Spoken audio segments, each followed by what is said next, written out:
কাপড়ের চুড়ি বানানো নিয়ে আপনাদের অনেকেরই অনেক প্রশ্ন ছিল। আজকে আমি চেষ্টা করব এই ভিডিওতে সকল প্রশ্নের উত্তর জানাতে।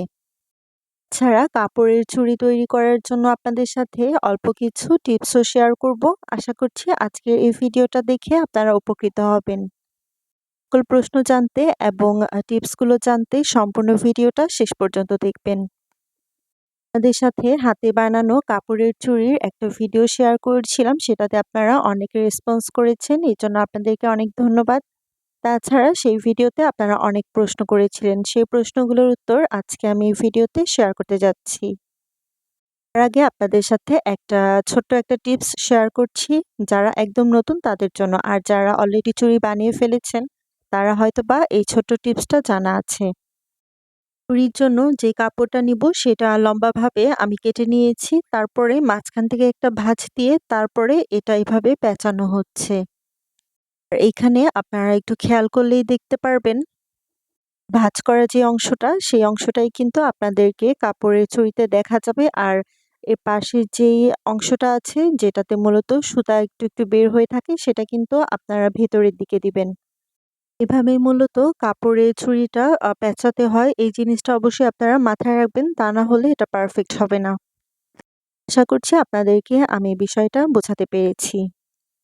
আপনারা একটু খেয়াল করলেই বুঝতে পারবেন কাপড়টা আমি কোনভাবে পেঁচিয়ে নিয়েছি, কোন অংশটা বাইরের দিকে আছে। আর এভাবেই কিন্তু চুড়িটা রেডি হয়ে গিয়েছে।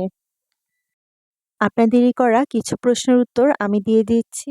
আপনারা অনেকেই জানতে চেয়েছিলেন যে এই প্লাস্টিকের চুড়ির বেসগুলো কত করে? এগুলো মাত্র ৳৫ করে পিস আর জোড়া হচ্ছে ৳10। এটা কোথায় পাওয়া যায় সেটা অনেকেই জিজ্ঞেস করেছিলেন। যারা ঢাকার মধ্যে আছেন তারা নিউ মার্কেটে পেয়ে যাবেন এবং উত্তরাতেই পেয়ে যাবেন। তো যেই দোকানগুলোতে হ্যান্ডমেড প্রোডাক্টের বিভিন্ন আইটেম পাওয়া যায়, যেমন কালারগুলো পাওয়া যায়, ফ্যাব্রিক কালার, ব্লকের জিনিস, তারপরে বিভিন্ন অ্যাক্সেসরিজ সেখানেই পেয়ে যাবেন। ছাড়া এই প্লাস্টিকের চুড়ির বেস থেকে শুরু করে যত ম্যাটেরিয়াল আছে সবকিছুই কিন্তু এখন অনলাইনে আপনারা অর্ডার করতে পারবেন। এগুলো অনলাইনে অ্যাভেলেবেল পাওয়া যাচ্ছে।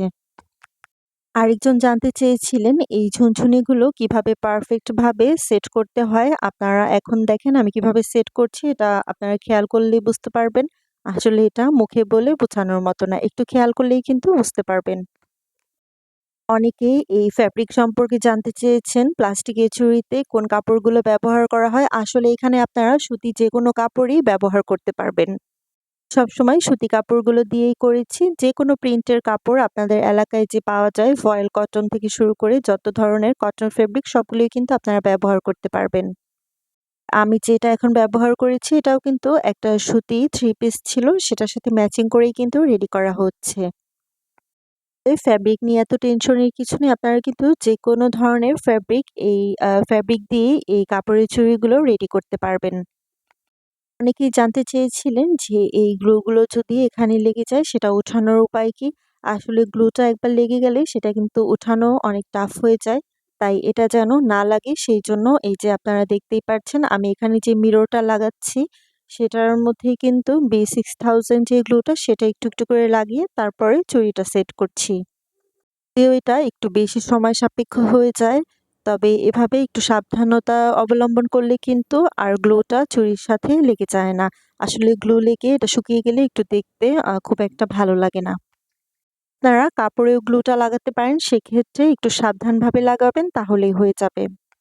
কাপড়ের চুড়ির কিছু টিপস এবং অল্প কিছু প্রশ্নের উত্তর আপনাদের সাথে শেয়ার করলাম। আরো কিছু জানা থাকলে অবশ্যই কমেন্ট করে জানাবেন।